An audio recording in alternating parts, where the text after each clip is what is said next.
Awalani.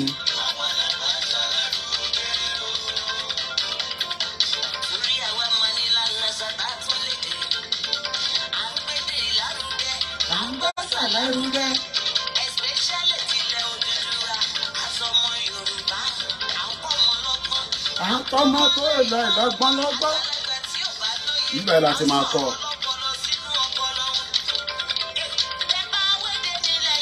Awalani. Tiwa yàtọ̀ sí tiwọn.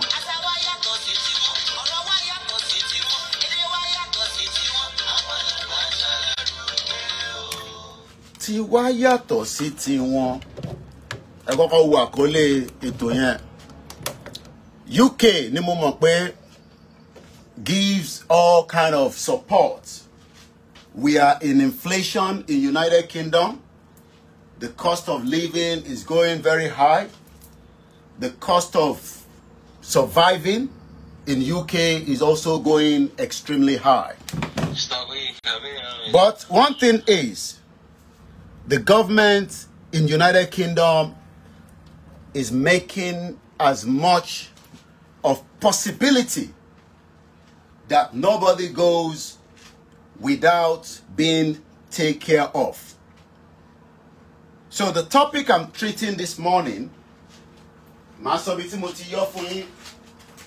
this is my every month from the journalism that I receive every month. So every month I receive different articles from the journalists. Happy Friday, in 23rd. Shout out to those of you on the MixLR on all the platforms. So that we have approximately about an hour, 20 minutes. Then we switch to Star Radio, as you all know how it works. Good morning, good afternoon. First shout out to my family, my wives, my children. Muri Mami wa Grace Senior JP. Motiri logo yin ẹ má bínú pé mo pẹ́ wọlé kó bá dá náà ni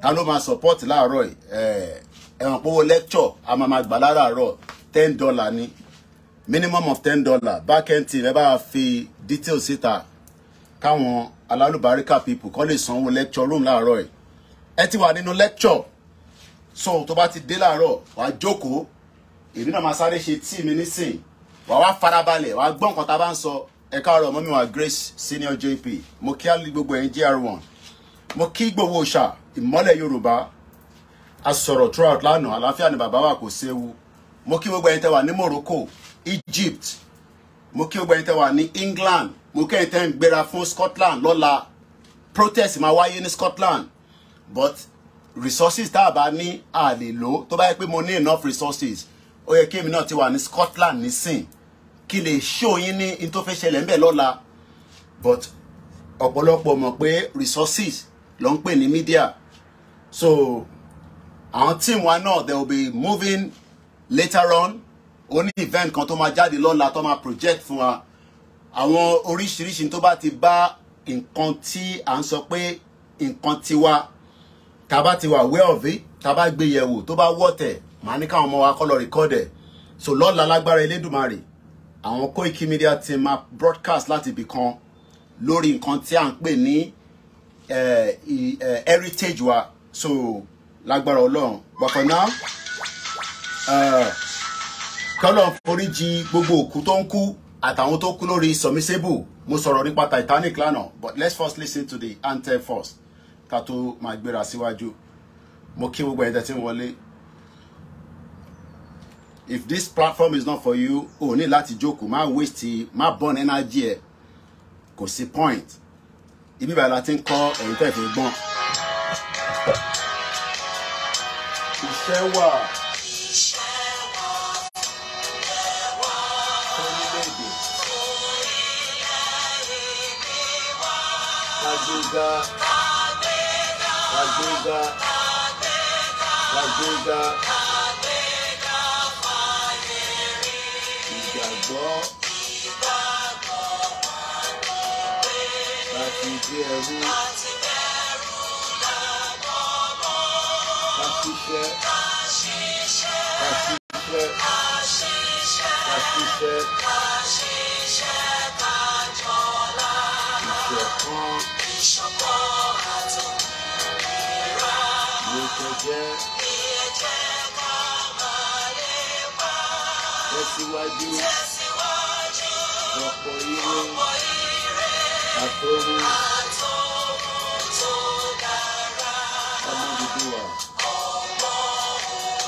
Ìmọ́lẹ̀ ògo adúláwọ̀ àfitì Elédùmarè a tún fi bẹ̀rẹ̀ ti ètò ti àárọ̀ ní 20 minutes past 9 a.m. Èní a máa jẹ́ 23rd day of the month. Okay. Characters olúwa ní bẹ́ẹ̀ tó ń disturb material. Èní ní 23rd ní oṣù June 2023. Mo kí gbogbo èèyàn wa káàkiri gbogbo àgbáyé. Mo kí ìyá tó bí mi lọ́mọ torí pé òun gangan ni the engine tí gbogbo wa fi láǹfààní àti mọ̀ tán pè ní Koiki Media. Ẹ má bínú because mo fi set up ibi ìwà ìtàn délẹ̀. Mo kí gbogbo ẹ̀yin bàbá wa nílé, ẹ̀yin bàbá wa tí ẹ wà lẹ́yìn odi ní gbogbo bí tí ẹ bá wà káàkiri gbogbo àgbáyé. Mo fi tẹlẹ́dùmarè kí ẹ̀yin tí ẹ ti darapọ̀. Mo kí ẹ̀yin Kristẹni, wọ́n ní what God cannot do does not exist. But mo ti rí any prediction kankan láti church kankan àbí mọ́ṣáláṣí pé Sọ̀mísébù máa wọnú omi kò ní jáde. Kò ń ṣe pé a fi ń knock àwọn churches àbí mọ́ṣáláṣí. It just shows that àwọn kan máa take risk kan láyé káwọn kan lè fi survive. Ìṣẹ̀lẹ̀ tó ṣẹlẹ̀ tí àwọn tó lọ lábẹ́ omi tó san $250,000. Àwọn kan náà fẹ́ cross láti ìlú kan sí ìlú kan. Àwọn èèyàn wò mí báyìí ní Libya, wọ́n fẹ́ wọ Europe. Wọ́n tí mo bọ́ ṣe fẹ́ wọ Europe. Àìmọye àwọn tó ti capsize tó jẹ́ ọmọ Yorùbá, ọmọ Igbo, àwọn different African countries. But ilé ayé tá ń gbé ibi tó bá mọ̀ sí náà ni. So wọ́n wá àwọn olówó yẹn títí. But lánàá wọ́n ti confirm pé kò likely pé wọ́n máa rí wọn mọ́. Ó dojú oorun, ó dojú àlá. Àwọn mẹ̀lẹ́bí wọn á sunkún díẹ̀. Life goes on. Ìyẹn mo ṣe máa ń sọ fún gbogbo ẹ̀yin tẹ́ ń sọ pé Nàìjíríà tẹ́yin wò yẹn lórí àkọlé tí mo fi bá wa sọ̀rọ̀ láàárọ̀ yìí has a lot of problems. Mo bọ̀ because mo fẹ́ kí laptop yẹn lọ kú. Ẹni láti ṣe tíì. Mo kí ẹ̀gbọ́n mi gbogbo ẹni tí Ìgàràwú. Mo kí bàbá wa Oracle Professor Adébánjí Akíntóyè àti Gbowóṣà. Mo kí Chief Bánjí Ayílóge. Ẹ̀yin ìlànà Canada ẹ kú palẹ̀mọ́ ọ̀la fún town hall meeting tẹ́ fẹ́ ṣe. Mo kí Global Directorate, mo kí Báṣegùn ìlànà UK, mo kí Dr. Òkèbíọ̀rùnkòsí. Èmi náà ni Ọláyọmí Koiki tí gbogbo yín mọ̀ sí Koiki Media. We are just almost 5 minutes and then we go into the program as we are about to start. So ká ṣe tíì wa. Ẹ̀yin náà lọ ṣe tíì. Tó bá dẹ̀ pé coffee ni, tó bá dẹ̀ pé ẹmu ògbúrọ̀ ló mọ́ mú. Tó bá wà tó sí ẹ̀. Mo máa dúpẹ́ fún gbogbo àwọn ọmọ Yorùbá tó ní àwọn fẹ́ òmìnira. A fẹ́ dá dúró kò ń ṣe crime. Kò yé ọ̀pọ̀lọpọ̀ ni. but in some time backend team ẹ bá lọ fi account details sínú Facebook náà àti lè comment nísìn. So I think we should be able to have that running as well. So as we are preparing for the program, I am just literally the lecturer man prepare program ni. So see me there gbọ́dọ̀ ready, but I'm bẹ̀rẹ̀ in just under 2-3 minutes. Ṣé la fẹ́ àwọn bá gbogbo lé mo ní lè máa dárúkọ lé gbogbo gbà, but mo fi kí gbogbo apátápátá Mr. Bọ́lájí, bàbá wa Ọ̀nà Adéọlá Fortune, Ọlámídé, mo kí OBJ, Aluka, mo kí yín, mo kí gbogbo ẹ̀yin tẹ́ wà ní soccer, mo kí Ìgbòho CSI, mo kí ìyá tó bí wọn lọ́mọ, mo kí àwọn ìyàwó wọn, àwọn ọmọ wọn, Ìgbòho kúkú lọ́mọ nílé, ìjà tó ń jà, àwọn ọmọ ẹ̀ abroad ló wà. So probability pé Fúlàní máa jí wọn gbé, probability pé economy Germany máa affect wọn àbí ìtò wà ní Canada, mo kí yín dáadáa. Ẹ̀yin ìyàwó dádì wa Ìgbòho Òòṣà, mo kí gbogbo ẹ̀yin tí ẹ ń bá wọn tọ́jú lé, ó máa pé ọdún méjì tí aláyé ti kúrò ní soccer.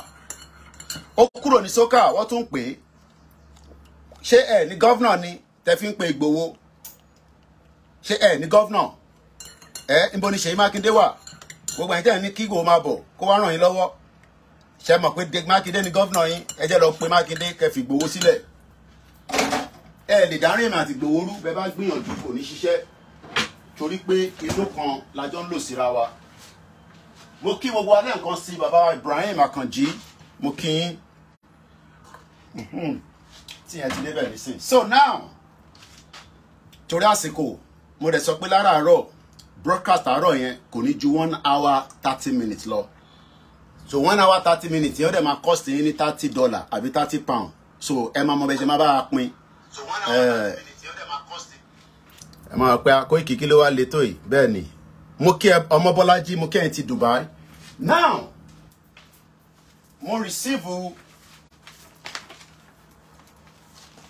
kíní láti ọ̀dọ̀ àwọn NUJ, National Union of Journalists. Every month la máa ń gba different article. Mo kí ẹ Bọ́lájí Rafiu, mo kí ẹ̀yin tẹ́ wà lórí Mixlr, Comrade Plan B, mo mọ̀ pé wà á ti wà ń bẹ̀ tí ẹ bẹ́ẹ̀ ni. Àbí Comrade Plan B ní àbí kẹ́ lọ sọ fún Àmọ̀tẹ́kùn, ẹ dẹ̀ lè pé Ìbà Gani Adams náà kó wá ràn yín lọ́wọ́, àbí kẹ́ pé àwọn Àgbẹ̀kọ̀yà. Mo kí Azeez ní Miami, mo kí bàbá wa Kúnlé Ṣítà, ìjáyà mo mọ̀ pé wà lábẹ́ ètò, mo kí ẹ òkú ìgbìyànjú, mo kí gbogbo àwọn Yorùbá World Media, mo kí àwọn home based media, mo dẹ̀ kí àwọn tó jẹ́ individual tí wọ́n sí láàrin media but they are propagating the Yoruba nation awareness. As a journalist, every month ni a máa receive briefing oríṣiríṣi nǹkan tó ń lọ káàkiri. So tí bá ti wá gbà bẹ́ẹ̀ yẹn, ìyẹn á wo kí ló wà níbẹ̀, oríṣiríṣi nǹkan ló wà níbẹ̀ tó máa ń ràn yàn lọ́wọ́. Tó bá fẹ́ more skills, the NCTJ Journalism Skills Academy, professional development for journalists throughout their careers. Learning new skills is one of the most important things. Mo kí wa pẹ̀lú ẹwà, mo kí yàwá Bọ́sẹ̀dé, mo ní lè máa dárúkọ mọ́ nísìn torí I'm very very pressed with time. Mo kí Alex Mamu, mo kí ẹ̀ tẹ́ wà lórí Instagram. Kí ló ń pè ní journalist? Journalist ni pé kó jáde kó wá sọ nǹkan fáwọn èèyàn, but ó ní risk nínú. Kò ń ṣe gbogbo journalist tó ń jàjàngbara nìkan ló ní risk. Arákùnrin tẹ́ ń wò yìí wọ́n ti pa ní Brazil. Ọlọ́run ní jẹ́ káwa kú nítorí pé à ń pariwo Yorùbá nation, nítorí pé àwọn kan ikú wa ló fẹ́ kò dẹ̀ ní wá sọ́wọ́ yín. A máa dàgbà, a máa dògbó, Yorùbá nation máa wáyé, ìjọ tó fẹ́ dé la mọ̀. Àsìkò wo ló ń bọ̀? Àìtí lè sọ, but pé a ti wà lórí right track, yes. Journalism is a very very deadly job. Gbogbo wa la rántí journalist tó pa sí Turkey, ọmọ Saudi Arabia, inú embassy ló pa sí. So ṣé káyà mi máa já nísìn pé torí pé mò ń ṣe Yorùbá nation láti lọ sínú Nigerian embassy kó má jẹ́ pé máa mú mi mọ́lẹ̀ àbí wọ́n máa fi nǹkan sínú oúnjẹ fún mi? That shows the level. Ẹ̀yin wà ó comfortable fẹ́yìn náà láti jókòó sínú ilé yín láti máa sọ pé kí ló ń sọ, mo kí Pastor Mo, but ẹ̀yin ò mọ risk tó wà nínú iṣẹ́ journalist.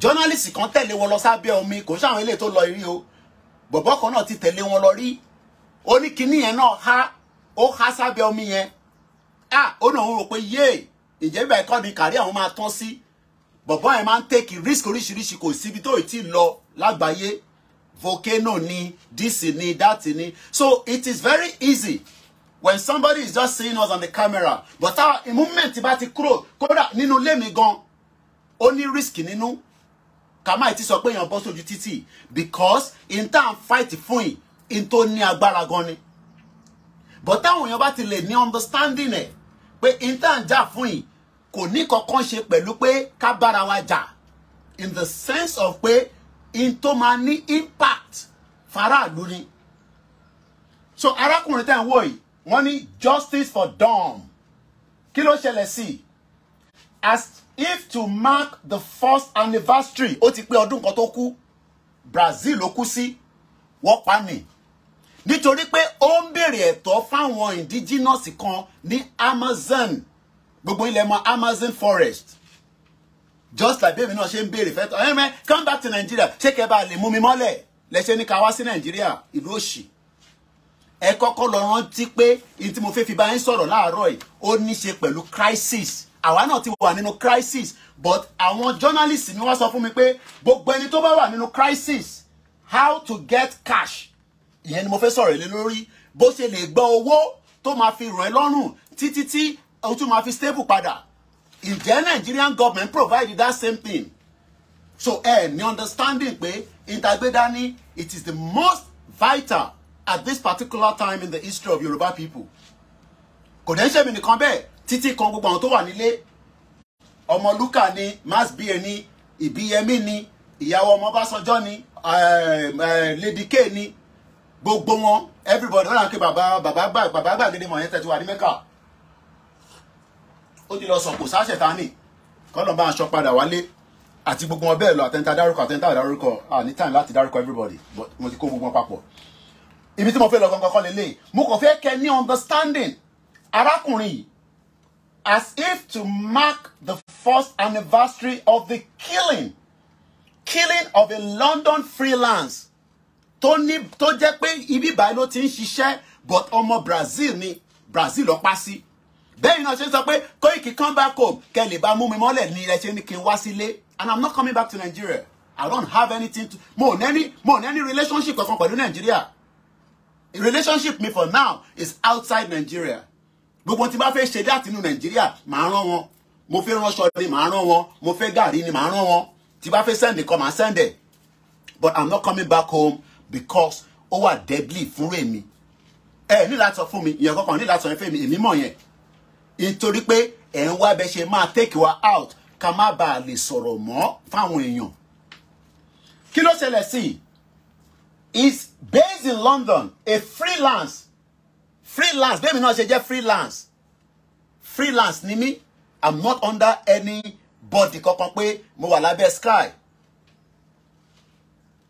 and is also a branch member Dom Phillips on the 5th of June Brazilian authority announced charges against a ringleader in his killing in the Brazilian Amazon and that of Bruno Pereira, a former official with the country Indian Affairs Department with whom Don was researching a book. What pani ní Brazil torí pé ó ń wá òtítọ́ fáwọn èèyàn ẹ̀. He was killed. Ó ti pé ọdún kan nísìn. So let's leave that and now come to the real conversation. Èmi ò ní kí wọ́n má yọ subsidy because subsidy will help anybody tell anyway.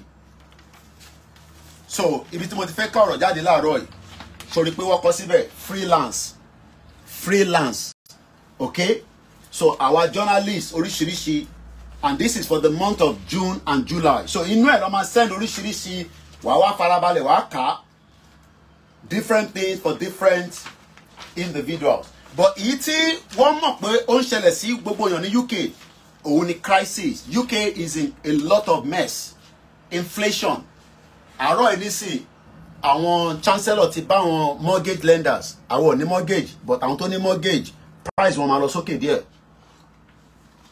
But in the midst of crisis, we expect the government láti wà níbẹ̀ fún yàrá ìlú.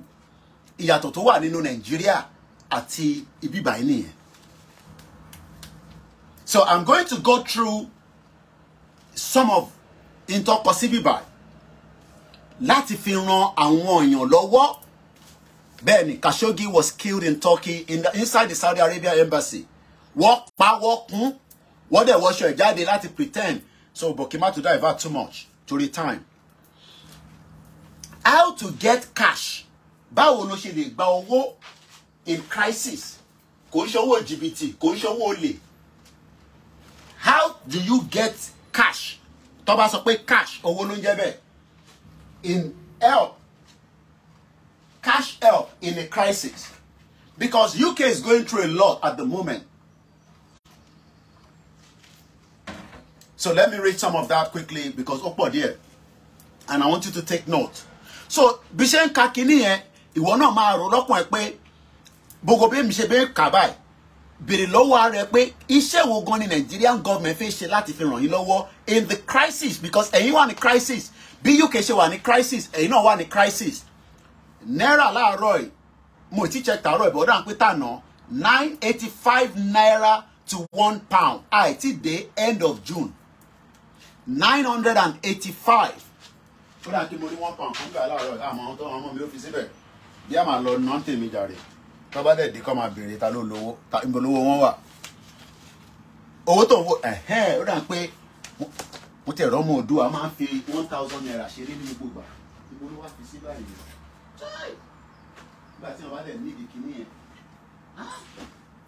Ìbẹ̀rù tó fi ṣeré títí tí mo tẹ̀ ń bẹ̀ pé ìbò ló ti rí mò ń bọ̀. Ó yẹ kí èmi náà ní náírà kan lókè.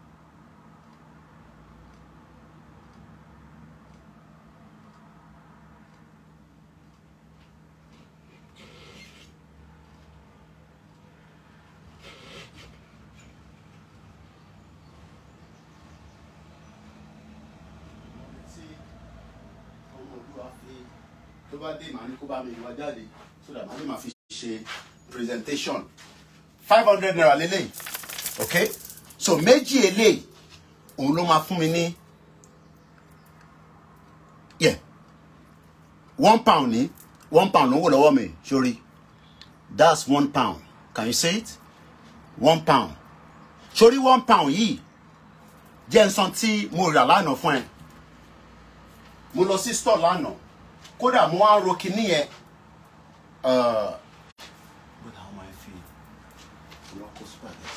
mo lọ sínú store lánàá òpùrọ́ ló máa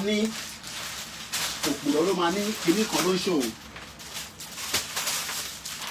crisis mo fẹ́ fi wọ̀nyí láàárọ̀ yìí torí pé márùn lélẹ́yìí márùn kó lè bá mọ̀ pé mo parọ́ òpùrọ́ ló máa ní kíní kan.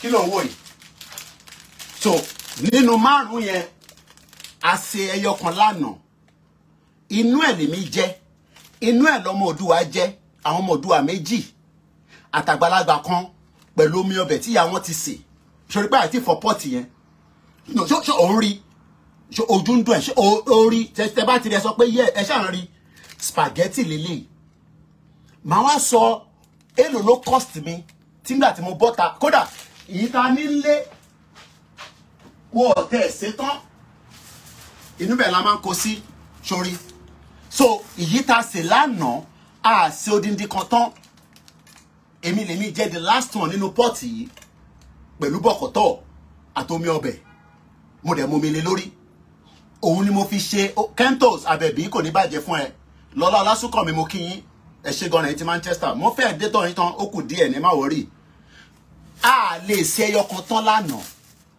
now sórí ìwọ tó ní o sí nínú crisis mo wá fẹ́ sọ èlò ni mo ra kíní fún ẹ kọ́lọ̀ ń jẹ́ rí receipt yẹn nínú bíbà òpùrọ̀ ló máa níbì kan lọ́nà ń wà kò ní dá fún pùrọ̀ mo sọ fún yín pé èyí lè máa ṣí ọkàn yín kúrò lára Nàìjíríà by practical.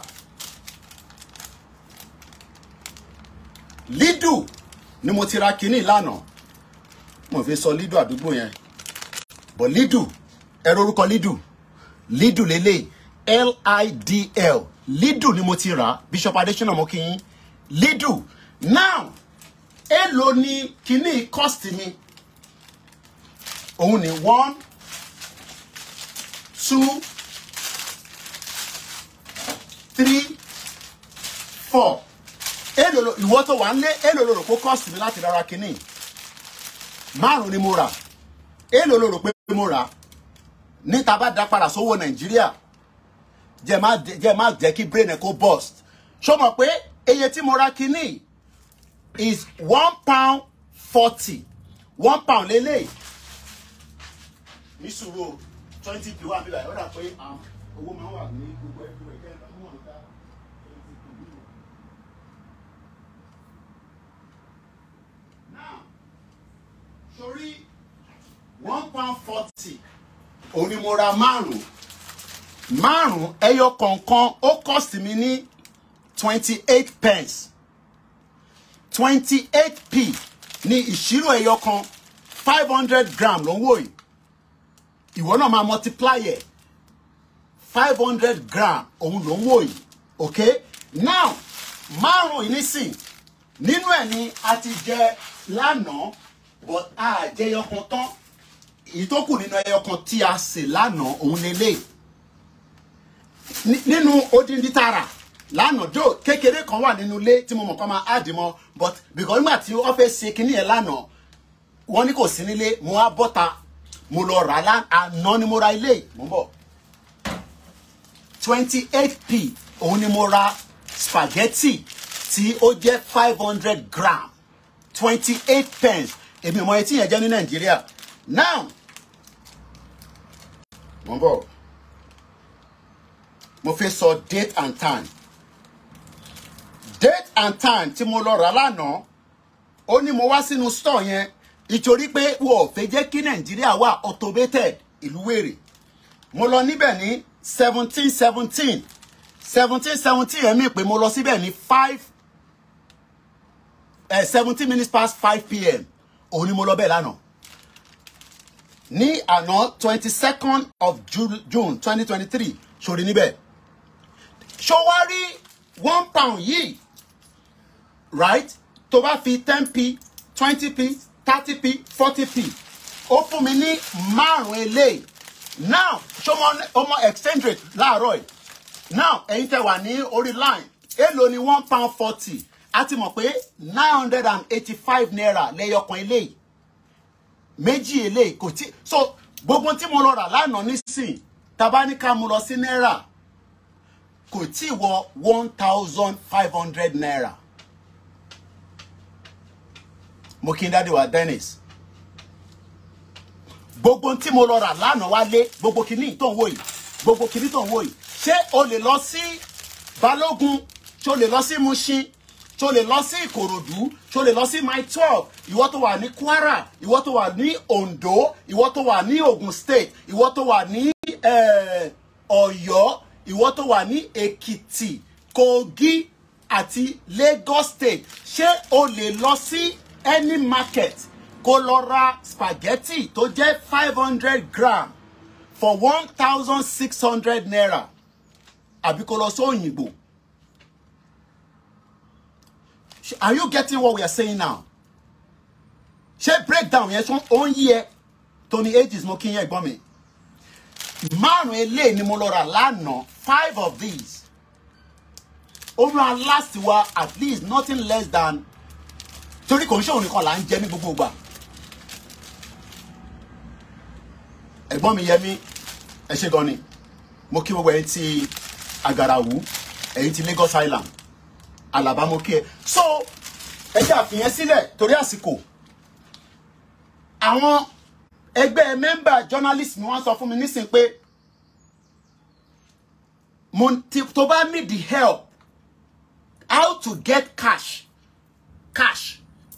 gbogbo yín ló need the help gbogbo yín ní Nàìjíríà lẹ need the help but ta ló fẹ́ fún yín ní help yẹn ta ló fẹ́ fún yín ní ìrànlọ́wọ́ yẹn system wo ni wọ́n provide tó máa lè sọ pé láàárọ̀ yìí o lè lọ síbì kan o lè kọ lẹ́tà o lè email pé o need ìrànlọ́wọ́ gbogbo tó need ni pé o kò tẹ̀ need márùn eléyìí sínú ilé ẹ káwọn ọmọ eléyìí jẹ tó bá ní eléyìí tó bá dẹ̀ lómi gbóná nílé o ti ń jẹun lọ nìyẹn kódà tó o bá lómi ọbẹ̀ o lè jẹ lásán and òun lélẹ̀ èyí táwa jẹ kù òun lélẹ̀ sórí pé àtẹ̀ fa gbogbo sàlẹ̀ pọ́ọ̀tì yẹn èmi ni mo bu the last one kúrò nínú ẹ̀ èmi ni mo bu the last bit èmi ni mo jẹ́ ìyẹn lọ bẹ́ẹ̀. Now not so much what crisis as which crisis what crisis at which crisis WHICH crisis is everywhere ó wà ní Germany ó wà ní America there's inflation everywhere around the world.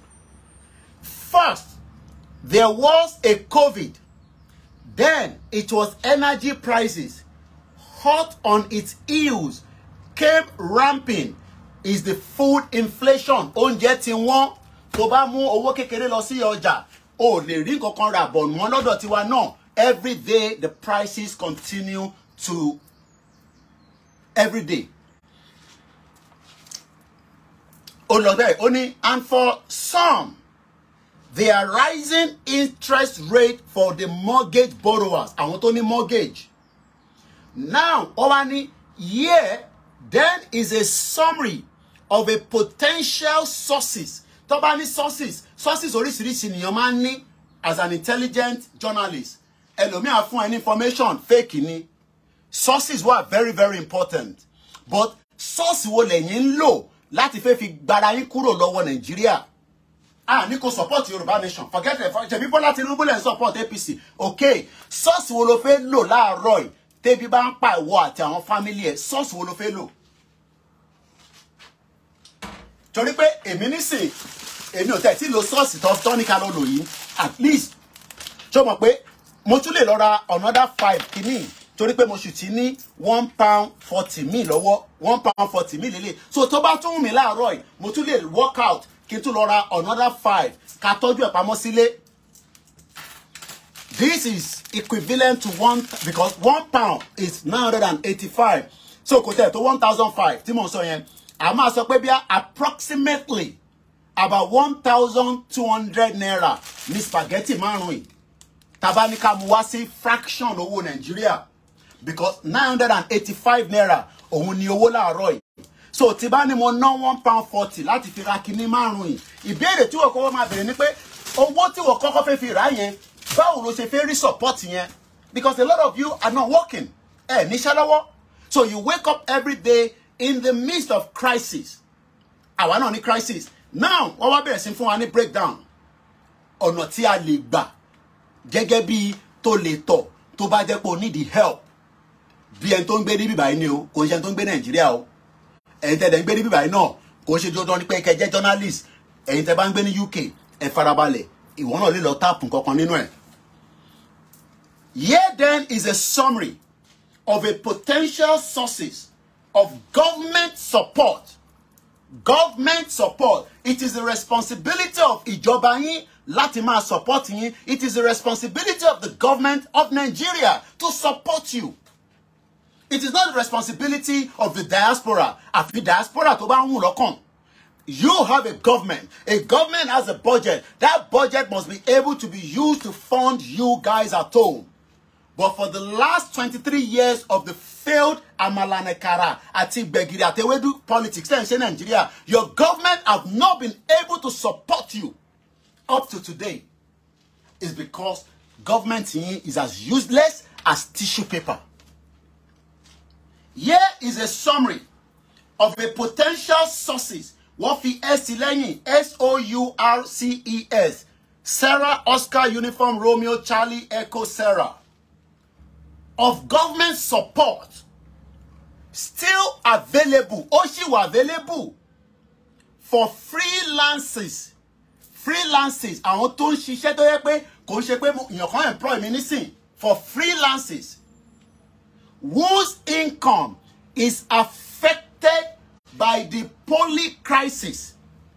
So now, tí income mi bá ti wà affected, now ìyàtọ̀ tó wà ńbẹ̀ ni pé kò ń ṣe gbogbo wa náà ni government tí wá fún ní access, because wọ́n pè kíní kan ní àwọn kan ò ní access sí public recourse, people like us ní access sí public recourse, àwọn kan ní access sí, so àwọn yẹn máa jàǹfààní. So tuntun rí yàtọ̀, so ti níbi tí immigration ti lọ́ọ̀kì àwa kan away, because immigration sọ fún wa pé lóòótọ́ ó wọlé ní 1998 ìwọ ló sọ pé ò lọ mọ́, now tó bá ní o fẹ́ dúró sí bíbáyìí ní fún ẹ ní access sí public funding, and that is why we come out and say nígbà tí government ò bá fún mi ní public funding tí mo dẹ̀ gbé nǹkan dání báyìí, no, ọwọ́ ta láti máa béèrè, we come to the public, and it is also ethical. Mo kí wa bàbá wa Dada Nurudeen, it is ethical. Ìyẹn wẹ̀ ẹ ra coffee fún wa ẹ ṣe dín, it's because it is the normal process so that ká má wà compromise, because journalists tó bá ti wà compromise, then ọ̀rọ̀ tó bá ń sọ, most Nigerian journalists, not every one of them, but most of them are brown envelope. Inti government bá ti sọ lọ́ntẹ̀lì, àwọn ọ̀dẹ̀ gbọ́dọ̀ support inti government bá ń sọ, because àwọn journalists kan láti wà tó máa tackle government, ìyẹn ni Rufai Oseni ṣe yàtọ̀ sí gbogbo wọn. It might not be perfect, but he is still standing on the truth against all the other media that are leaking. Bẹ́ṣẹ́ ńlá di government ní ẹ̀. Tinubu ló wà ńbẹ̀. Ẹ mọ̀ bá jábá. Gbogbo ibẹ̀ ṣe nìyẹn, ẹ̀yin journalists. Ẹ lè confront government. Àwa máa ń confront government ni. A máa ń béèrè ìbéèrè lọ́wọ́ government. Ìyẹn la ṣe ń béèrè. Ẹ mọ̀ pé ní ìjọ Wednesday, mo ráyè ti Rishi Sunak dáadáa. Next week, Ọlọ́run kó ṣọ́ wa di next week. À ń pàdé ní number 10 again. Èmi náà máa throw question sí. Ó dá mi lóhùn kò dá mi lóhùn. Á wà nínú afẹ́fẹ́. Ṣé rí pé bọ̀bọ̀ kan, ẹ̀yin lè máa rí bọ̀bọ̀ kan wà. Bó ṣe gbé máìkì dání ni. Prime Minister, inflation. So now, the sources lẹ́fẹ́ kà nísìn, àwọn sources ibi tíyàn ti lè rí ìrànlọ́wọ́ gẹ́gẹ́ bí ẹni tó jẹ́ pé iṣẹ́ ọwọ́ ara ẹ ló ń ṣe, but ìjọba gbọ́dọ̀ help ẹ torí pé crisis la wà nínú ẹ̀. Wọ́n ní if you think we are, wọ́n tún wá ń bèrè pé if you think tó bá ronú pé we have missed something, ìwọ náà email wa help@londonfreelance.org. A very good morning and welcome once again.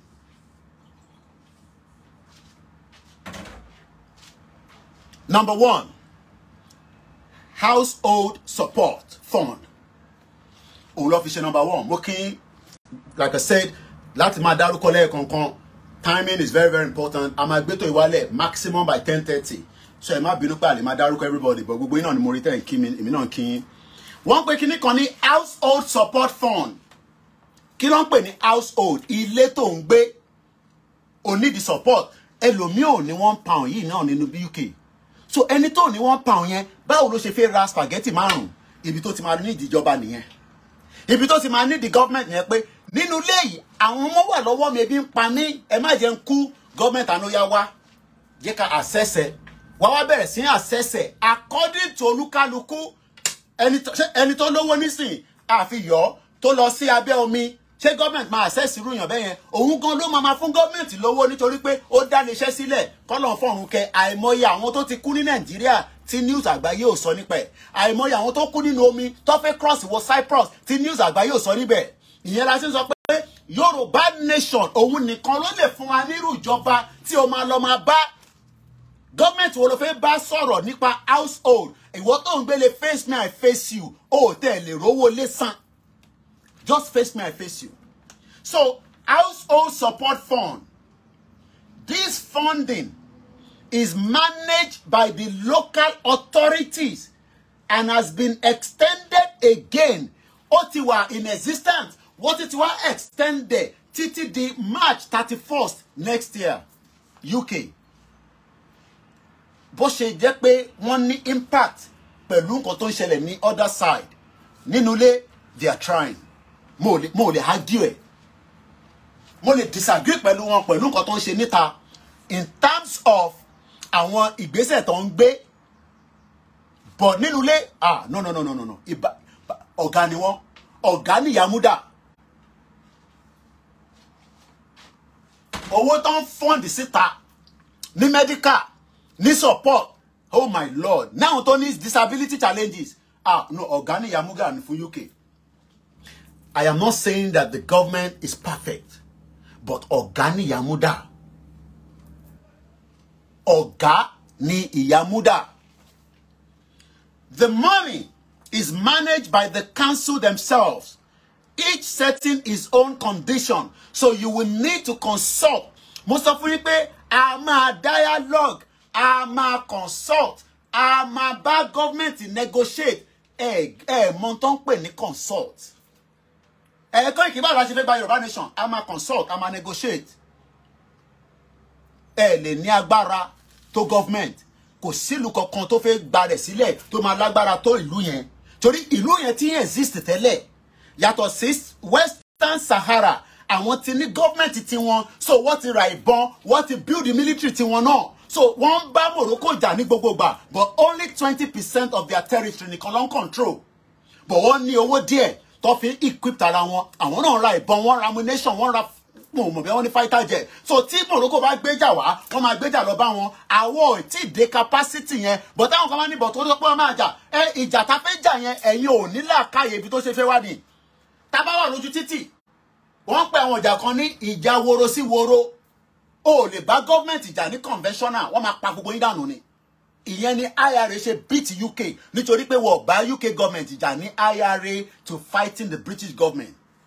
But nígbà tá a dé sọ pé okay, Tinubu ti wà níbẹ̀ nísìn, a máa negotiate, a máa consult, a máa dialogue. These are the first things tá a máa fi sórí table pẹ̀lú Tinubu. But a lot of you are like, hey, Tinubu ti débẹ̀, lọ jókòó. I hope pé Tinubu ó máa sort out how to get cash. Báwo ló ṣe máa rí owó gbà nínú crisis tẹ́ wà nínú ẹ̀. Òun lèmi ṣàlàyé fún àwọn àtàwà níbí báyìí. I hope they are doing the same thing for you all in Nigeria. Ní kò má support the government. It is your right to support any government. But mo hope pé government tó ń support yẹn, ó máa fún ẹ ní help to need. That is all. Tó bá ti fún ẹ ní help to need, máa ṣìkẹ́ná. Ó ní láti worry. It's coming up to 10 o'clock. Today is the 23rd. Ẹ tún bá fi account details síta. Ẹ lọ bá fi sórí Facebook. Tí sanwó tàárọ̀ yìí. Àwọn kemi ò ní support mo fẹ́ gbà lọ́wọ́ government. So mo kàn ka ilé fáwọn tí wọ́n lè gba support yẹn. Kò ṣe gbogbo àwọn kan ní access. Èèyàn ní British passport kò mí pò níṣẹ́ lọ́wọ́. Àwọn kan wáṣẹ́ báyìí kọ́ ló ń jẹ́ kó ríṣẹ́.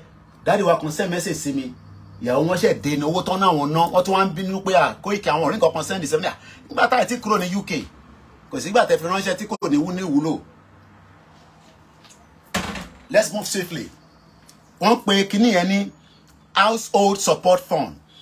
Wọ́n wá fi síbẹ̀ pé láti mọ irú council tó máa lọ bá, wá lọ sí www.gov.uk/find.local.council and wá wá fi postcode ẹ síbẹ̀, our so local government ẹ fún ẹ.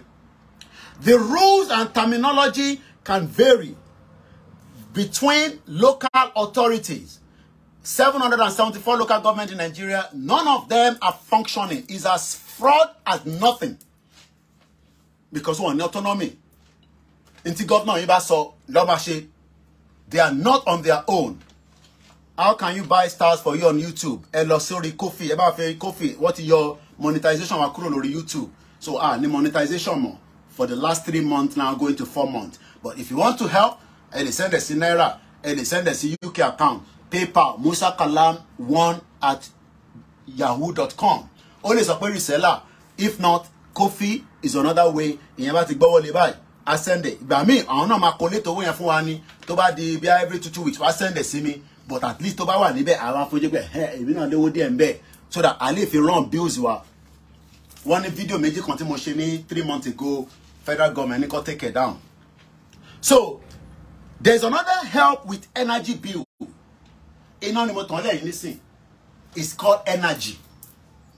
Over expensive. Ó ti lọ sókè.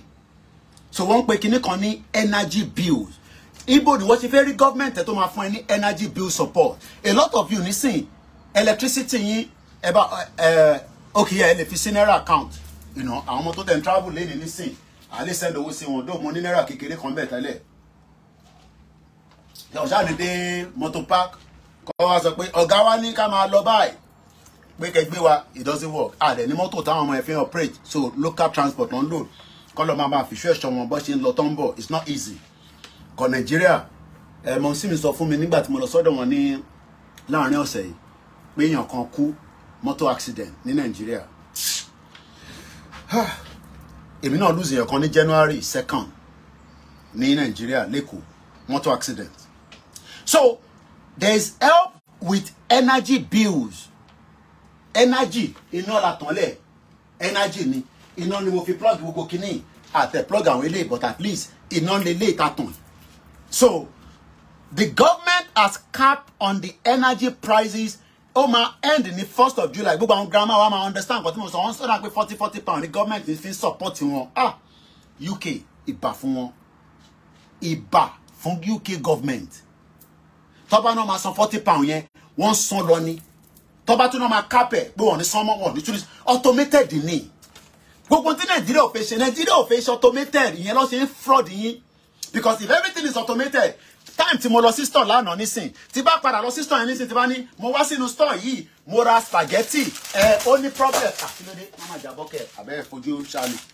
tí mo dẹ̀ ní mo fẹ́ mọ́ wọ́n ní ṣe mo ní receipt máa fi receipt wọ̀n á rí nínú system tó bá wá rí nínú system imagine tí wọ́n bá rí owó yẹn nínú system that means pé nǹkan kan ti ṣẹlẹ̀ it is a deliberate act because they don't want to make Nigeria to be automated because the moment the country is automated you can trace everything from the beginning to the end and that is why they have the scan code at the back because from this scan code it indicates even where the source of this spaghetti is coming from bomb bastard country so àwọn ìyá wa tí wọ́n wà ní UK gbogbo wọn ló jàǹfààní energy bill but ó máa tán ní July 1st àìtí government máa tún sọ again whether there will be new rules whether there will be new changes but abá ti rí àjẹkẹgbọ́ I'm sure pé government náà ẹ̀yin ìyá wa ẹ̀yin dádì wa wọ́n máa send letter sẹ́yìn náà ìmí máa send text message sí wọn that is a system that is working tó ń tọ́jú arúgbó tó ti ṣe wàhálà mo rí grandma kan lánàá I don't know where she's from but dúdú ni ẹsẹ̀ yẹn ti pamọ́ pọ̀ tí àwọn yàrá ti ṣiṣẹ́ dànù mo tẹ̀ fọ́nà windrow 75 years ìyá patrol yẹn báyìí ṣàǹrà ń lọ dẹ̀dẹ̀ mo sọ pé tó bá yẹ pé Áfíríkà dání mo ń wò olú kan náà láàárọ̀ ẹ̀ ó dà ń pé orí YouTube ni mo ti ń wò ẹ̀jẹ̀ sáré wo orúkọ ìlú yẹn ọ̀gẹ̀dẹ̀ ẹ bá rí bọ́ ṣe move ọ̀gẹ̀dẹ̀ lórí bicycle Áfíríkà yẹn no the deadliest Burundi bọ̀bọ̀ kan 2 years ago ló ṣe fídíò yẹn world most dangerous road Burundi the racing cycles àwọn máa ń fi bicycle wọ́n máa lọ fi ń kó ọ̀gẹ̀dẹ̀ àgbààgbà tó ń jẹ yẹn wọ́n máa lọ fi kó jáde ọmọ Africa no tá a bá gbára wa sílẹ̀ we're going nowhere advert ti pọ̀ jù ibi tó lẹ̀ ti ń sanwó fáwọn tó ní fídíò nìyẹn màá kọ́ show yín ní a little bit of it but nílé show ẹ wòran ẹ wo bó ṣe ń ti ọ̀gẹ̀dẹ̀ yẹn ẹ wòran kí ni ìyàtọ̀ ilé náà àti Nàìjíríà ẹ wo ọ̀gẹ̀dẹ̀ bó ṣe kó sórí because títí ò dá ẹ wòran ẹ wo bó ṣe ń ti ọ̀gẹ̀dẹ̀ yẹn lọ ẹ wo Burundi lélẹ̀ but ibi tá à ń sọ̀rọ̀ lọ́kọ́ nìyẹn so sometimes tabara àwọn arúgbó tó jẹ́ ìyá máa wọ́n dà pé tó bá yẹ pé Áfíríkà dání ó yẹ kó ti padà sí base wọn but tó bá lọ wọ́n need the health care wọ́n need the this wọ́n need the that how are they going to get all this help kò possible so energy bill is also being supported by the British government Mokin Princess Adeola Arike Ekaboma. This is widely reported. If you see any mention of a cash cap including any from a government source, note the figure given is in fact for a typical household. In addition, there was a £400 discount on the bills last winter, deducted directly from them. Those with pre-meter will have to go to the post office. ìyẹn lọ bẹ́ẹ̀. Wọ́n tún pè kíní kan ní local business support. Òun gẹrun ni, òun ta wóróbo ni, ó yẹ kí ìjọba máa ràn yín lọ́wọ́. Ó yẹ kẹ́ máa gba support lọ́wọ́ government. But because Nigeria is not the country, I understand. Everybody's expectation is that things will just change like that because there's a Yoruba man there. Well, you must be fully Mokia Walata ti wà níbi iṣẹ́ nísìn. Bó bá rí Walata níbi iṣẹ́ níjọ́ kan. Kò lọ síbi iṣẹ́ gan phone ẹ̀ máa ń ring ni 24/7. Bó bá rí níbi iṣẹ́ níjọ́ kan, ibi iṣẹ́ yàn wọ́n ní lálàáfíà. Ibi tí wọ́n ti sá sí sọ pé expertise táwọn ọmọ Yorùbá ń ṣe níta. Consultant Walata bó ṣe wà yẹn. Tó bá rí wálé níbi iṣẹ́ níjọ́ kan, ẹ gbàgbé ẹ̀. Ibi iṣẹ́ máa ní baba problem. What he invest in Walata more than £1 million sterling. Walata ló jẹ́ kí kọ́kọ́ mọ̀ pé àwọn generator kan wà, backup generator tí underground ń lò, London underground bó ṣe wà yẹn. Wọ́n náà bá sophisticated generator kan. Ó ti lọ sí training ní generator. Ó ti kò sí training tí kò tí lọ. And sometimes those training cost about £20,000. Ó dẹ̀ ti wà pẹ̀lú company yẹn for a while. Tó bá débi báyìí nísàn, àní kí Yorùbá nation tẹ̀ wá. Kátẹ̀ máa lọ́lé, àtẹ̀fẹ́ kó kọ̀ọ̀kan kúrò mi báyìí. Brent ta ní kátẹ̀ kọ́kọ́ lọ lò nílé. Walata bó ṣe wà yẹn. Wọ́n ti invest nínú ẹ̀. Ó ń sọ fún mi ní ìjọ, ó pè mí níjọ Saturday, ó náà wà níbi iṣẹ́. Mo ní kí ló dé? Company wọ́n raise owó. Care home ni, but òun ṣe àwọn tó ń tọ́jú need. No. Tó bá rí Walata níbi iṣẹ́ as an engineer, ibi iṣẹ́ yẹn kò lè work. Àṣírí mo gé fún yín yẹn. Àwọn Jew ló ní kẹ́ lè ní understanding tí mò ń sọ. Àwọn Jew ló ń bá ṣiṣẹ́. Bishop Avenue níbi tí MK Abiola kọ́lé sí àti Michael Jackson ralé sí, títì yẹn ni Walata ti ń ṣiṣẹ́. Big organization ni. Ó wá níjọ́ Saturday ó pè mí. Ó náà ń raise owó. Wọ́n raise as at the time tó pè mí. Wọ́n ti raise, can't remember, bí i £10 million ló support the raise. Àwọn Jew yẹn ní owó. Ibi tó ti ń tọ́jú àwọn Jew gangan lòun ti ń ṣiṣẹ́. But engineering sector lòun wà. Wọ́n ti invest £1 million sórí Walata. Walata ti máa dárúkọ yẹn. Wọ́n ti invest £1 million lé lórí. Bí kọ́kọ́ bá chip nínú building yẹn, fire brigade òun lọ́kọ́ Walata ló máa kọ́kọ́ pé kí ló ṣẹlẹ̀. That is how valuable we are outside. That is how important we are outside. Tí ẹ̀ ń sọ pé ká má gba Yorùbá nation. But ẹ wà in cash crisis. Wọ́n wà bẹ́ẹ̀ náà, aláwọn tó yẹ pé ní medical line, private sector, àwọn tó wà nínú bíi tí financial sector, different sector, even as basic as ẹni tó ń gbá títì. That is how important we are outside. But ní value nínú ilé, nítorí pé tá bá gbé project wá, ní jẹ́ kí project yẹn kó work fáwọn ọmọ Yorùbá àti àwọn tó ń pè ní ọmọ Nàìjíríà. Everybody have brought a project into their domain. Nigeria ló ti máa sọ fún pé o lè ṣe títì yẹn, o lè ṣe kankan because ibẹ̀ ló ti fi ń kówó jẹ. Bomb bastard country. So wọ́n pè kíní kan ní local business support. Níbo ni wọ́n ti ń rí support lọ́wọ́ government. It doesn't matter whatever. Kódà ẹni tó ń yọ blọ́ọ̀kì. Ẹ mọ̀ pé mo ní ọmọ wa, mo kí mọ́mí wa Ọláìdé Ọlátẹ́jú ẹ̀ka rẹ̀ mọ̀. Ẹ mọ̀ pé bàbá kan tẹ́ mọ wa interview òun ẹ mọ̀ pé ẹni tó wà nílé, àwọn tó wà nílé àṣẹ ń train gbogbo àwọn ọmọ yẹn ni. Pé bàbá 51 ló ń ṣiṣẹ́ and then so what? Kó wá wo bàbá 67 tó ń fa gbùrù níbí báyìí. Bàbá kan wá gbé panká sórí. No, ó lè ní method tó bá jẹ́ pé Nàìjíríà ń ṣiṣẹ́. Kí ló wà ńbẹ̀ pé bàbá 51 ṣiṣẹ́ tó ń sọ yẹn? Kò ní understanding yẹn ni, but máa sọ fún. Gbogbo ètò mo tẹ̀ tí bá sọ̀rọ̀. Ètò ń sọ pé bàbá 51 ní ṣiṣẹ́, ń ru panká náà. Àìmọye àwọn tó ń ṣe ẹ̀gbọ́n kan send message sí mi, ó ní kò sí program táwọn kì í wò, iṣẹ́ tí wọ́n ní pé kó jókòó sínú residential building kọ́kọ́ káwọn èèyàn fi wọlé kọ́kọ́ clock wọ́n in, wọ́n ní gbogbo program wọn làwọn máa ń wò, wọ́n ṣàdúrà títí fún mi. Ó dà pa Amẹ́ríkà lọ́wọ́. Ó rò pé easy kíyàn jókòó sórí ìjókòó kan. So gbogbo pé bàbá kan 51 ṣiṣẹ́, yes ó gbọ́dọ̀ ṣiṣẹ́ àfi tó bá yẹ pé ó ní disability tí kò dé express nínú presentation yẹn. Ẹ̀wọ̀n kó tó yẹ pé bàbá yẹn ní ẹ̀gbẹ́ ń dùn mí, ó wá ń gbà ibi tó ti ní the support government nìyẹn. But pé bàbá kan gbé pọnpọn náà, bàbá yẹn tó bá yẹ pé system tó ń ṣiṣẹ́ automated, wọ́n kàn máa gbé gbogbo plank yẹn sórí tractor, wá dẹ̀ move ẹ̀. So tó bá ṣiṣẹ́ kí ló máa ṣẹlẹ̀ ebi máa pa náà ni nígbà tó sì government tó máa help. So local iná kan tún jó ní Ogun State iná ń jó wọ́n wá ń kó pákó ẹ̀yin wèrè mad country wọ́n ń kó pákó mo ní tó ń kó pákó yẹn tó ń kó pákó gbọ́n mi dire ni even 80-year-old work here either to cover their energy bill or to socialize. So pé bàbá kan 51 ṣiṣẹ́ kó má ṣiṣẹ́ iṣẹ́ lèmi náà ṣe yìí.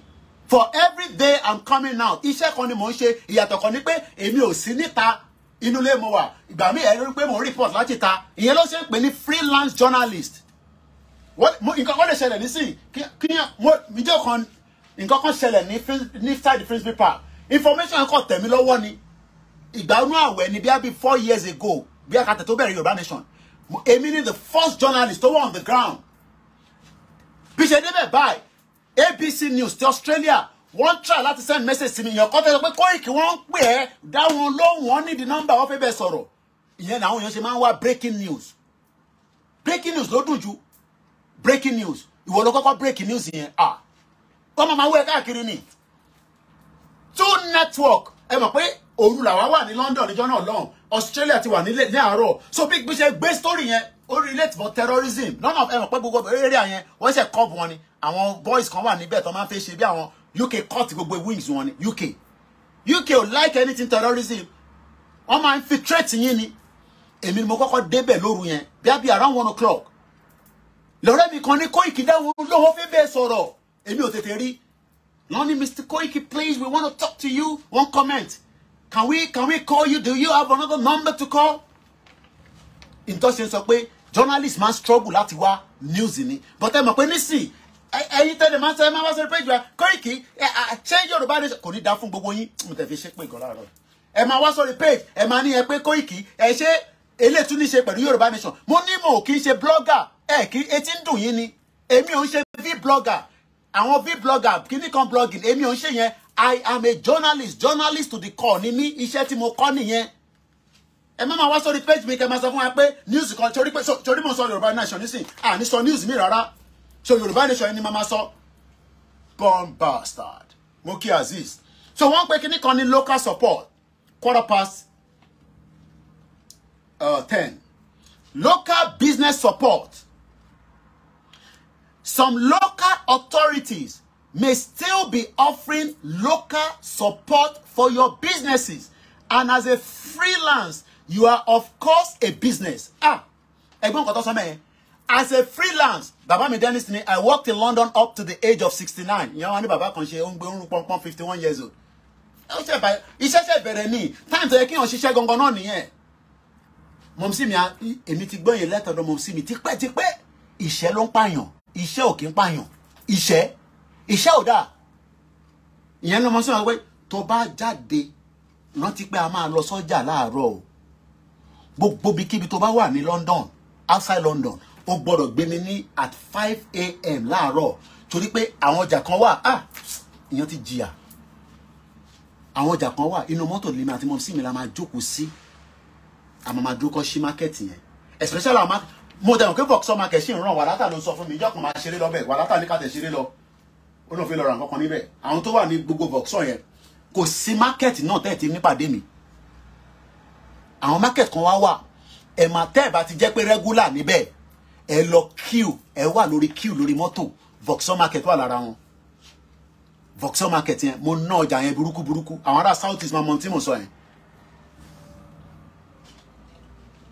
sọ pé mo tún shift ní tí mo ṣe okay ṣé mo lè máa ṣe yẹn nísìnyí tó máa ṣe lè yes èèyàn lè máa ṣe méjèèjì èèyàn lè máa oyè yín as a freelance person but energy tí mò ń bọ̀n sínú Yorùbá Nation yìí ó ti take time pé kí n tún máa ní mo tún fẹ́ lọ ṣe other things and that's what they want because àwọn èèyàn mọ̀ pé tí Koiki bá ti lè kúrò lórí online pressure máa dínkù díẹ̀ kò ń ṣe pé mi nìkan ni mò ń sọ̀rọ̀ but angle tèmi fi ń bá yín sọ̀rọ̀ ó yàtọ̀ from the international perspective lèmi fi ń sọ̀rọ̀ nobody can beat that mo mọ̀ ní kò ń ṣe pé wọ́n sọ fún mi mo mọ̀ tí mo ṣe kí n tó rúgbìn àti mo dé ìlú yìí tí n bá tẹ̀ kàwé púpọ̀ mo mọ̀ bí tí mo kà á dé ní díẹ̀ tí mo kà á mo dẹ̀ mọ̀ wàhálà tí mo ṣe ẹni tó bá dẹ̀ ti wà lórí títì tó ń ṣe pé ń ta gbó tó ń ta gbáná because ẹlòmíì dé iṣẹ́ kan ló ṣe títí agency lèmi ṣiṣẹ́ tó pọ̀ sí jù fún agency dẹ̀ máa gbé ẹ káàkiri ni tó bá rù ẹ lọ báyìí wá tún gbé ẹ lọ báyìí wá gbé ẹ lọ báyìí wá gbé ẹ lọ báyìí so eventually ó fún mi ní that insight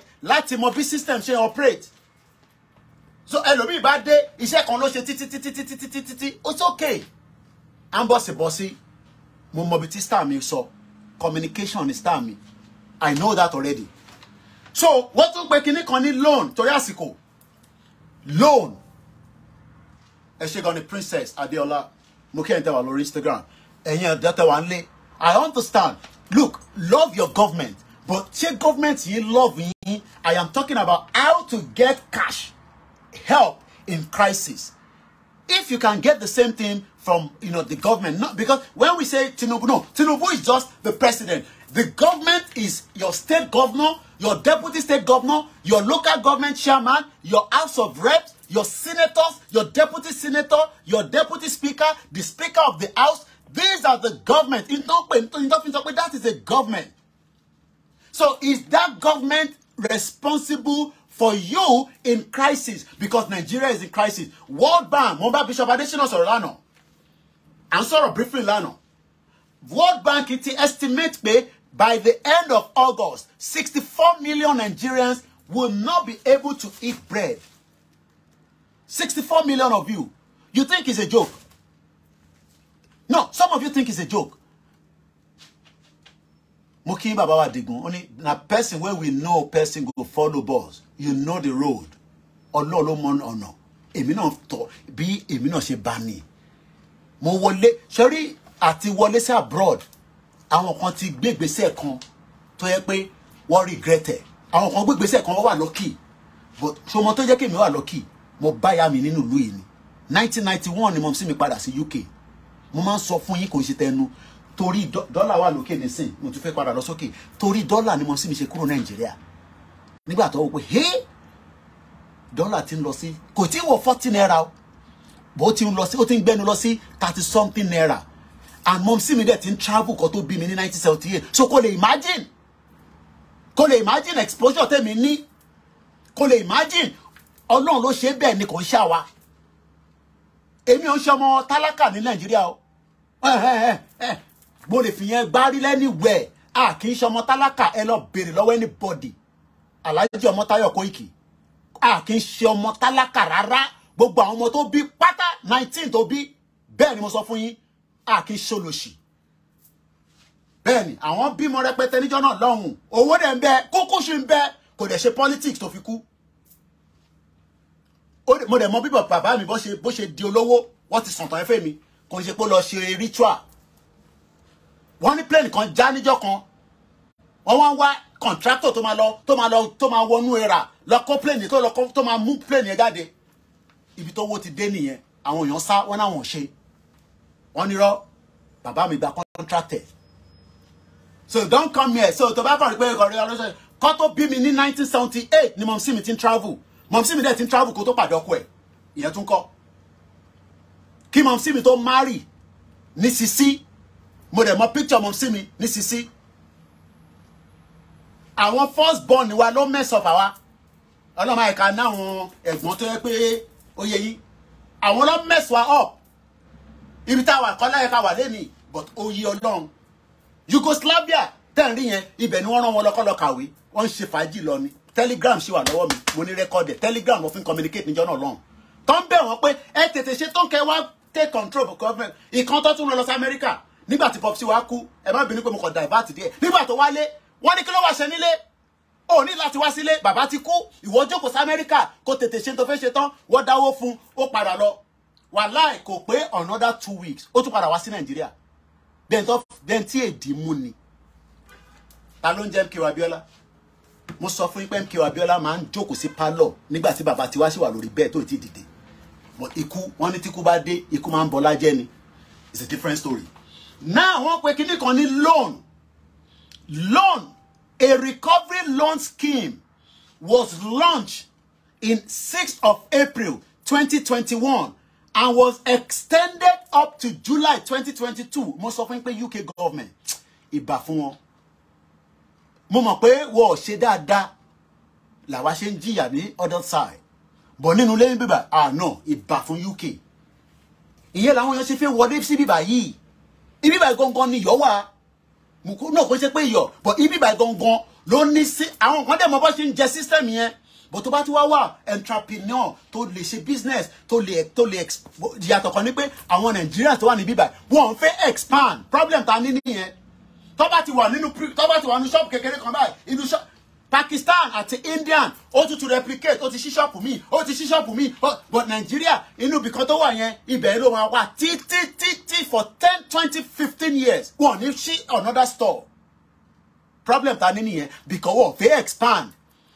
àfẹ́ kí ọ̀dọ̀ Captain John ni mo ti gbọ́ pé tó bá náà ń gbé kan wá sí UK ó wá ń gbé pẹ̀lú cargo ní ìyàn ń bọ̀ ẹ bá mi gbé gúgúrú wá no ìyàn ṣe business o ẹni tó bá fẹ́ ṣe business container ló máa fi gbé nǹkan wá láti Nàìjíríà wọ UK ìyàtọ̀ táwọn Indian yẹn fi beat wa nìyẹn tẹ́ bá mọ̀ ta fẹ́ ṣe nípa agriculture èmi àti Captain John àní Nàìjíríà ò gbádùn Nàìjíríà ò ṣe country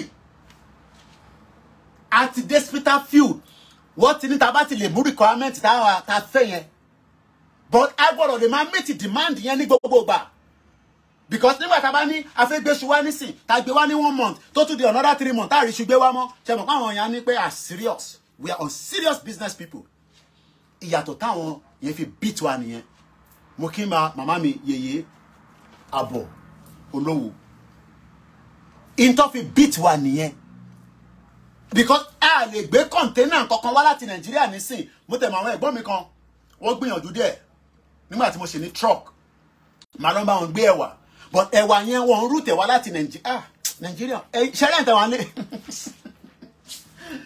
oh my God ó ṣe jáde comrade plan bí ó ní 51 years is still young ẹ̀yin tẹ̀wá lé tó bá ń gbọ́ Koiki tí mo ń fẹ́ ọ̀rọ̀ ẹ mọ̀ pé mi ò ń sọ pé àwọn òpòrọ̀ ló máa ní ọ̀rẹ́ òun ṣe èmi lèmi sọ yìí àwọn ẹ̀gbọ́n mi yẹn gbìyànjú no ẹ̀wà ló máa ń gbé wọlé sí UK but ẹ̀wà yẹn kò lè wá láti Nàìjíríà because wọ́n ti banned ẹ̀ mo mọ̀ bí wọ́n ti lift ẹ̀ nísìn so ẹ̀wà yẹn máa kọ́kọ́ lọ through Ghana wọ́n wá ṣe gbédé sí bíbá wọ́n wá pack ẹ̀ ní ibẹ̀ lọ ti ń rí package ẹ̀ ẹ̀yin tẹ́ wọ́n lé ọlọ́run àkóyè rẹ̀ that's all I can say nínú crisis tá wà náà yìí kọ́lọ́n kúkú yín yọ ẹ máa sọ pé ẹ fẹ́ Yorùbá nation no problem kí gọ́ọ̀mẹ̀ntì yín kó máa sort it out ẹ jẹ́ kí gọ́ọ̀mẹ̀ntì yín kó máa resolve problem tí ẹ bá ń fèsì Bill Gates ti sọ pé gbogbo ohun tí wọ́n fi ń tọ́jú yín ní Nàìjíríà kò pé 10,000 naira ní health ṣé 10,000 naira lè tọ́jú èèyàn fẹ́ni tó sick tó bá ń ṣe business láti Nàìjíríà bóun gbé wá sí bíbá ẹ̀pà ní wọ́n máa ń bẹ gbé wálé Captain John mo ti gbọ́ yẹn ó ní any business you are bringing from Nigeria tó o bá ti ń ṣe container load àbí pé aircraft ló ń gbé bọ̀ ní big because volume ni aircraft need let me just ṣàṣírí kan fún yín the reason why our aircraft not our own àwọn aircraft tó wà nínú tó ń ná Nigeria the reason tí wọ́n ṣe lè make ní Nigeria in terms of cargo most of them Nigeria ní container máa dé ká kọ́kọ́ sọ̀rọ̀ nípa container ẹ mọ̀ ship ṣe mọ̀ pé ship lè gbé more than 500 containers imagine wọ́n ń gbé ẹrù bọ̀ láti China ó dock sí Àpápá wọ́n offload ẹ̀ wọ́n ní time frame tí ship yẹn máa fi padà sí orí omi nítorí pé for every minute tí ship yẹn bá dock tó bá dock tán àwọn tó wà lápapá mọ tí mo sọ yìí àwọn tó ń ṣiṣẹ́ níbẹ̀ ó máa move padà lọ sínú inú ocean padà a little bit away from Àpápá yẹn wọ́n máa wá fún Nigerian government àti gbogbo any business people pé wọ́n fún yín ní 5 days gbogbo container tí wọ́n gbé wọlé yẹn tó offload ẹ gbọ́dọ̀ load ẹ̀ pẹ̀lú kankan ship yẹn ló máa wá padà wá á wá load ẹ̀ á wá gbé jáde àní Nàìjíríà kò ní kúure Nàìjíríà kò ní kúure ìlú burúkú nílùú yẹn mo kí ìyá mi comfort wọ́n ní Britain have a great duty of care towards their citizens right ìtọ́sán yẹn ẹ ṣe gan ni bàbá mi ṣọyọ́ ń bọ̀ ṣé rí gbogbo ẹ̀yin tẹ́ ń wò wá bàbá kan pè mí lára àwọn wa náà ni ó ní báwo mo ṣe lè báwọn sọ̀rọ̀ ṣàkó ó tẹ́ ń sọ bẹ́ẹ̀ mo ní èmi orí mi tí wọ́n UK lèmi gbé ṣe rọ́rọ̀ ṣàkó yẹn another business tó dání òun ló fi grill nǹkan nínú gbogbo àwọn shop tá ti lọ ń jẹun yẹn. But ṣé Britain ní ṣàkó ni wọ́n ní ṣàkó. Imagine if Nigeria was a country. So mọ̀ pé ṣàkó èédú hey èédú yẹn bọ̀bọ̀ kan ó ń ṣe ní Ìlọrin ní side Kwara yẹn. Ìyẹn náà ti discuss ẹ̀ pẹ̀lú mi. Mo ní Nigeria ń ṣe country sẹ́ẹ̀. Nigeria ń ṣe country. Captain John ló jẹ́ kémi mọ̀. Ṣé mọ̀ pé ẹ̀yin ìyá wa òpùrọ́ ló máa ní kiri kan. Kí lẹ̀ ń wò yìí? Kẹ́ntì freezer mi ìyàwó mi kó má bá mi jà tó bá dé. Kí ló ń wò yìí? A lè má jẹ́ even though pé wọ́n ní ká máa reduce ẹ̀ díẹ̀díẹ̀ ní sí nítorí pé ó tún ní impact lára wa.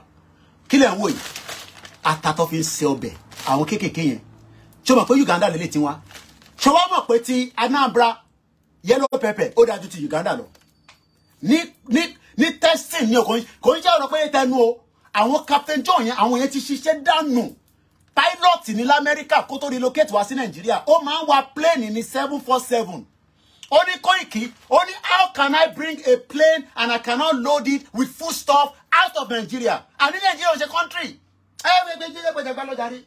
One bastard. And it is a country.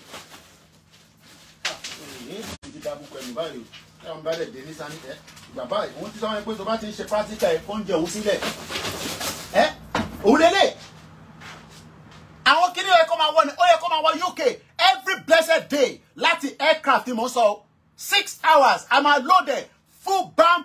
Captain John ló jẹ́ kí mọ̀ pé a lè load the aircraft go full plane láti Nigeria. Bomb bastard country. Ìlú tó ti bá yé yín jẹ́. Ìlú yẹn lè wọ́n sọ pé máa work. Lọ́dún wo ló fẹ́ work. 1991 ni mo sì mi ti check out of Nigeria. Títí di wákàtí kò tí work after almost 32 years. Ìwọ wá sọ fún mi pé máa work. Ọ̀nà wo ló fẹ́ gbà work? Princess sọ fún wa pé I was since 1996 I traveled to Abidjan that Nigeria is not a country. 1996 àwọn kúrò lọ sí Abidjan lásán. So when we are saying that this country is not working, the Anambra yellow pepper is better than the Uganda pepper. But do you know that the Uganda pepper is what they are selling to every part of UK as of today? Nítorí pé ó land lójoojúmọ́ ní UK. Sherry Tiban bínú nígbà míì. Some of you don't know. You think it's because you're no. I have been part of the system in Nigerian community for more than 10 years. I served the Nigerian community. I attended the business summit. I was there. I saw the presentation. I thought about the presentation. Kilo day. When you see people that are bringing presentation, ideas, innovation, and they are trying to implicate it or replicate it in Nigeria, but it couldn't work. You then ask why. The bottleneck. I am not very sure. My great Captain John Koko Abawa Soro. It might not be on, Yoruba Nation, Biafra, just a normal conversation. Only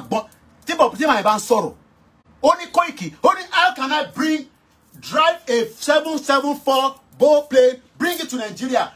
Oh, my rent all these aircraft can be rented. He will rent it because he has the license, the passport, the pilot license. And he says he cannot load it with food stuff. Because why? Because there's too many bottlenecks with that bastard country. So, and everything is about timing. Go to Neko. Nothing is working. So, until we have our own system, then we can get help. That is why we are saying, still being part of a country that cares less about you is a waste of time. Loan. The condition are that your business is trading in the UK, is viable, and is not difficult. The government will guarantee 70% of this loan. Government loan determine loan. Lo ma guarantee. Oh, need the shark loan. A lot of you I mean, how can you offer bokada? Definitely I'm threatening at some point. The government will guarantee 70% of these loans with the lending institution bearing the rest of the risk. There's risk in everything. Government of UK is going to take 70%. Okay, Koiki wants to offer lawyer £5,000 as a business that operates in UK. The UK government will back it with 70% from the lender. But if Koiki fail, if business ever fail, Toba go wrong, we will make sure that we back Koiki Media business for 70%. So you can see that is why some are saying, Koiki, why wasting this your energy? Just focus on your business and leave these people. Because Nigeria is a crazy country. I've had people tell me that before. But you have a potential to run a business here. Go and get money. Invest yourself. Leave Nigeria alone. The UK government will back my loan from any lender. As long as the lender invites me, I will lend you £5,000. Take 70% from £5,000. The UK government is going to back it, even if my business crash. This is why we are saying to you that how do you get a loan in Nigeria that your government will back it? But those that are removing money from the bank, AMCON is looking after them now. To bring AMCON now down. That's why they're looking for them. I show you their name, Jimo Ibrahim, you know. There's so many of them. They collected billions and billions from your bank. You won't feel what's in the bank. Bank in feel and when you know what exhaust away, what lower anyhow, what return away more. But you as an average person cannot get loan. But the UK government guarantee that they will pay 70% of whatever loan that Koiki Media can get in UK. And you can see why some are saying, why do we want to remain in Nigeria? And later you will hear somebody commit suicide in Ikorodu.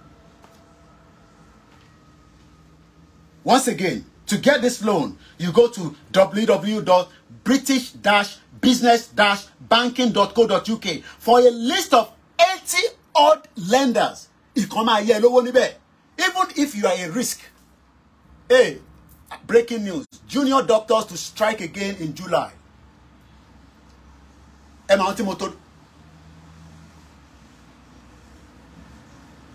Sound. It could be from outside. Okay, won't get grassy. Won't get grassy. They have to keep the environment clean so that we are not sick and we don't die very young. Won't get grass. Nigeria adani cha. Gbogbo kini e blister àti jìyà Nigeria àti jìyà. So and àwọn tó ṣe businesses man àwọn kan wà ní UK. That's why everybody has their expertise. Àwọn kan nísìn they are consultant. How do you want to get a loan? Why be process Google paperwork here? Ní UK ni mo sọ, and they will get a percentage. But nínú 80 lender, kódà if you are a risk, some of us are risk. But nínú 80 lenders, wàá rí yàn kan tó máa yẹ lówó kò sọ́gbọ́n ẹ̀. I know we've spent more than the time and I need to start winding down because of the Star Radio. Wàá rí kan ìyẹn lọ bẹ́ẹ̀. Wọ́n tún pè kankan ní universal credit and other benefits. Hey, UK. Ìbà fún wọn.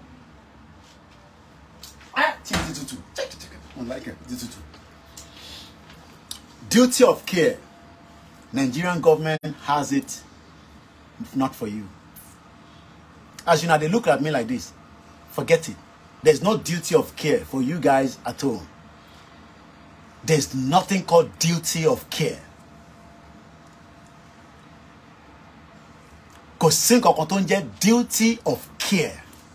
Odudu has arrived saying you are not comfortable, never borrow money after your breast is on the is on the hot lantern.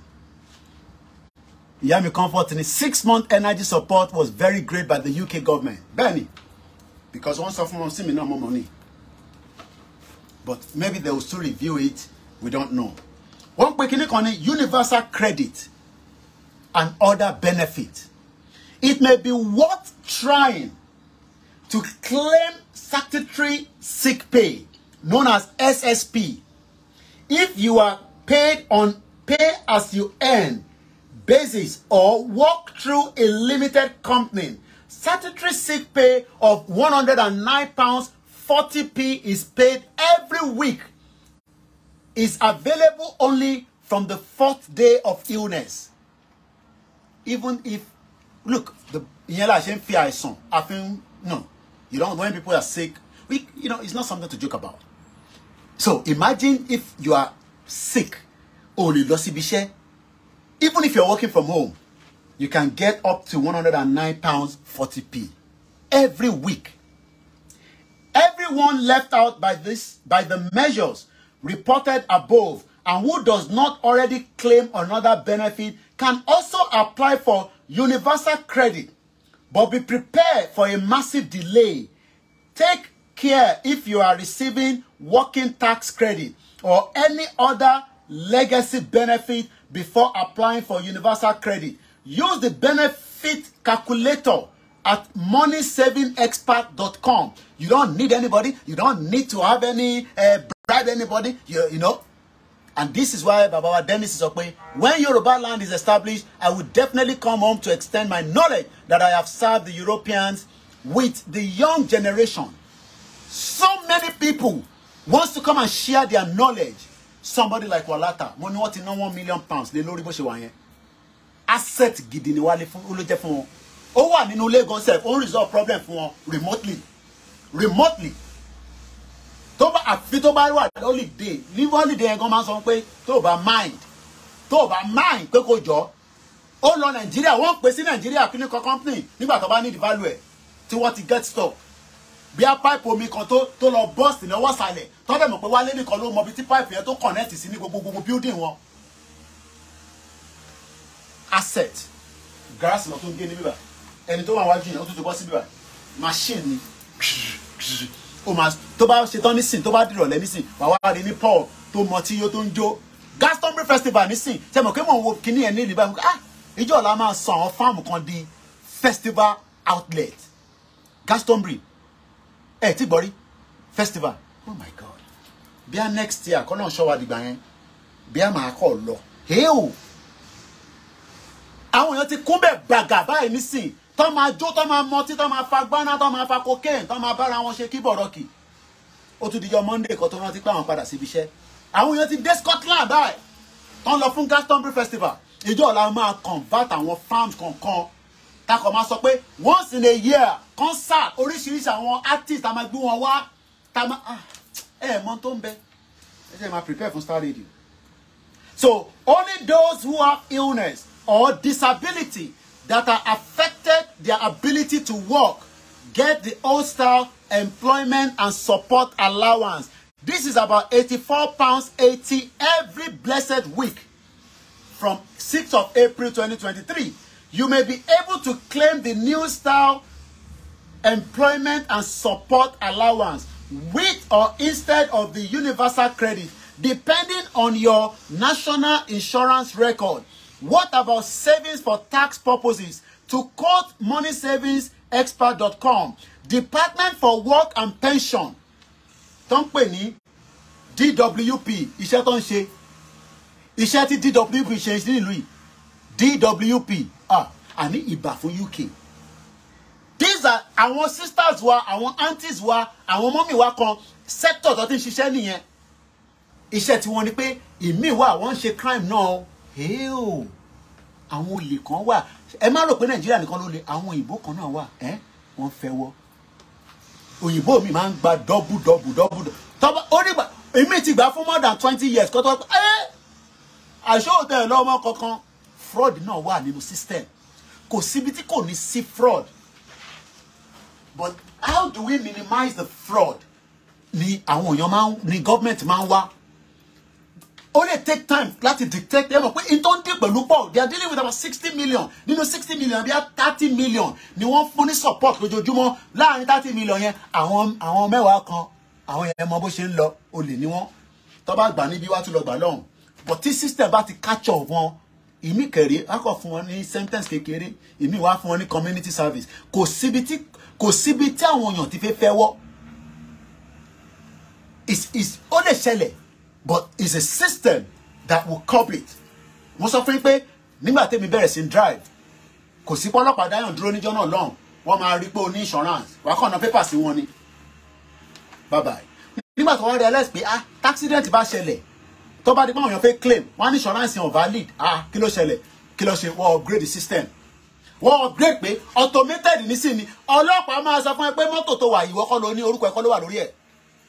Nigeria do not want to do all that. So because of our timing now àti sọ yẹn wọ́n wá ní there's also what they call financial support from the NUJ owned charity.